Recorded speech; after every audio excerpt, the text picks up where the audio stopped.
Hey guys, Fire here from InDepth Gaming, bringing you another game review. This time we're checking out Choice of Life Middle Ages.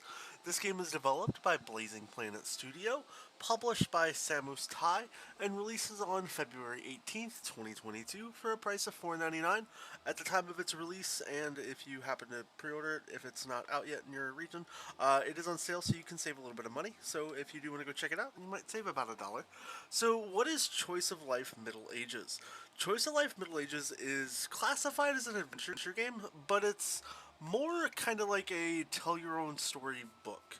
There isn't a lot to do in this game outside of you're playing the game and you basically have a story path. You have hearts up top, and you have to pick and choose options. Now, what's nice is the game turns your options into these like little green options if you've done them before, and you kind of just tell the story of as if you're like kind of medievalish. So if you look, I've never checked Cry in the Cradle, so if I check that, that's going to turn green, and that's kind of how the game progresses, letting you know if there's options you've taken. Some are going to be good, some are going to be bad.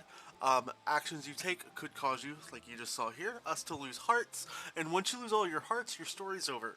Now, while you're trying to play, you're trying to advance through this kingdom to get as far as you can, and you're also trying to unlock all these titles. There's tons of different titles you can earn based on the different actions that you take, which ultimately your goal would be to earn all of the titles and be able to progress and complete the game. Now, this game is as simple as it gets. It's pretty much read, pick an option. It's kind of just a choose your own story adventure. There's nothing too complicated, and it can be kind of quirky and funny. And there's going to be story you really don't expect what's going to happen. Like, I didn't know climbing a pole would cause me to slip and fall and break my neck, and that's the end of my game. But then there's opportunities to kind of respawn, and then you kind of can continue where you want, or you can kind of give up. It's up to you. And that's kind of the gist of this game. There's not a lot to kind of go through as far as the deep depth of, visuals or anything. Like, it's nicely drawn and I like the art style, but for the most part, this game is straight up the same thing over and over because it's a storied adventure. If you've never played like a storied, like choose your own, write your own story book kind of adventure game before, they're pretty straightforward. They're more meant just to have you, read, play along, and see what happens to your character. In this case, you are the character instead of a character that just dies, and you're just trying to progress as far as you can. Now, what I do like about this game is most of your playthroughs are going to take you, sometimes 10, 20 seconds and you're dead. As you can see, we just died there pretty quick in about 20 seconds. Or you might end up on a playthrough that has you getting, 5, 6, 7, 8 hearts, and you go really far in this game, and it's pretty fun to see how those outcomes can kind of turn out.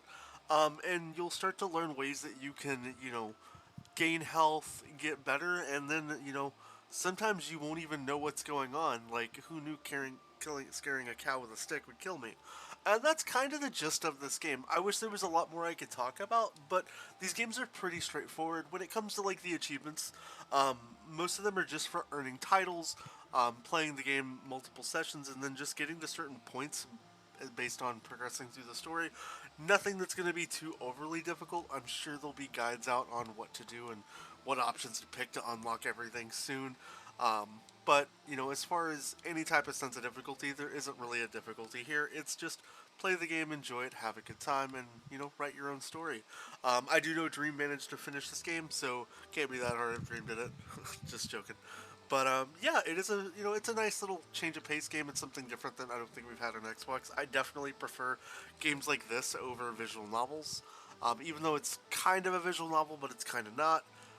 But that's kind of just my initial opinion. But yeah, overall, if I think you should buy, sale, or wait or pass on this title, for $5, it's a neat, different kind of experience that we don't really have on the console.